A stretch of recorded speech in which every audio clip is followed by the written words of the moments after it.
ও তো পাগল, এরা পাগলামি কথা। ও 294টা বিধানসভা থেকে যে লোকটা শহীদ মিনারে জমায়েত করেছে, আমি আজও বলছি, যদি তার ডবল লোক যদি আমি ভাঙড়ের রাজপথে না নামাতে পারি, বলছি 16 তারিখে রাজনীতি ছেড়ে দেবো, 16 তারিখে সকালে রিজাইন দিয়ে দেবো।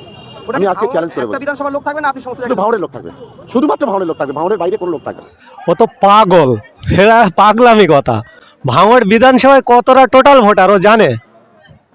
একটা অঙ্ক মেলাতে হবে তো, একটা মিথ্যা কথা বলতে গেলেও একটা সীমা সংখ্যা থাকা দরকার। এ নির্লজ্জ মিথ্যাখর, মানে কোন জায়গায় কোন কথা বলতে হয় সেটা তার ভাষা জ্ঞান নেই।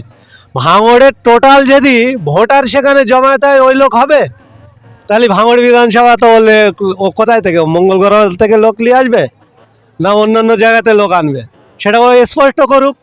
ভাঙড়ে যা আমরা জানি, ওনারা 83,000 ভোট পেয়েছিল বিধানসভা নির্বাচনে। ভাঙড়ে সংযুক্ত মোর্চার মাধ্যম থেকে যিনি নির্বাচিত হয়েছিল 1,09,000 সামথিং ভোট পেয়েছিল। আর সৌমি হাতি বিজেপি থেকে 38,000 প্লাস, প্রায় 39,000 ভোট পেয়েছিল। তাহলে সেই নিরিখে টোটালটা অ্যামাউন্ট করলে কত হচ্ছে সেই হিসাবটা শওকত মোল্লা জানে? আমি ফুটেজ খাওয়ার জন্য আর কর্মী চাঙ্গা রাখার জন্য বলে দেবো, আর সেটা মানুষ গ্রহণ করে নেবে?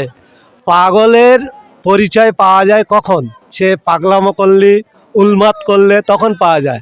তো নওশাদ সিদ্দিকী মহাশয়ের ভিড় দেখে শওকত মোল্লারা উলমাত হয়ে গেছে, পাগল হয়ে গেছে, চোখে ধাঁধা দেখছে, তাই এই ধরনের মন্তব্য করছে বলে আমরা মনে করি। দেখেন, শওকত মোল্লা ইতিপূর্বে অনেক কথা বলেছেন, পার্টি ছাড়বে, সার্টিফিকেট ছিঁড়বে, এটা করবে ওটা করবে, কিন্তু তাঁর সোশ্যাল মিডিয়ায় ভেসে থাকার জন্য করেছেন, বাস্তবে তার রূপ পাওয়া যায়নি।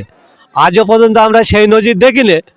তো শওকত মোল্লার এই কথা আর মানুষ বিশ্বাস করছে না। তাহলে উনি যদি সত্যিকারের পার্টি ছাড়ে, আগে বিধানসভা ছাড়ুক, বিধানসভা ভিতরে যাওয়া ছাড়ুক, তারপরে উনি পার্টি ছাড়বে। উনি তো বলেছিল চন্দনেশ্বর স্কুল মাঠে দাঁড়িয়ে যে আব্বাসের ভাই নওশাদ সিদ্দিকী যদি যেতে তিনি সার্টিফিকেট ছিঁড়ে দেবে। তাহলে ওই সার্টিফিকেট আগে ছিঁড়ে দিক, তারপর পার্টি ছাড়বে কি না ছাড়বে সেটা আমরা স্পষ্ট করব। কি মনে করছেন, কি লোক জড়ো করতে পারবে মনে হয়? ও শওকত মোল্লাদের কাজ হচ্ছে 500 টাকা করে পকেটে দেওয়া আর হাতে একটা বিরিয়ানির প্যাকেট ধরিয়ে দেওয়া। এখন যদি ওইটা কী বার পড়েছে আমি ঠিক জানি না, কী বার করেছে, রবিবার যদি হয়, যদি ছুটির দিন হয়, আমি আশা করছি অনেক লোক আসবে, কেননা অনেক ছুটির মেজাজে দিন কাটায়, তার ছুটির দিনে যদি 500 টাকা হয় আর একটা বিরিয়ানির প্যাকেট হয় আর একটু নিত্য গানে ডিজে গান বাজতে বাজতে যদি সেখানে উপস্থিত হয়, কিছু লোক হয়তো হতে পারে। কিন্তু ওই পাগলের পাগলামো কথা যে ওই ওখানে যেরকম লোক হয়েছিল সেরকম হবে, ওরা দিনে স্বপ্ন দেখতেন বলে আমরা মনে করছি।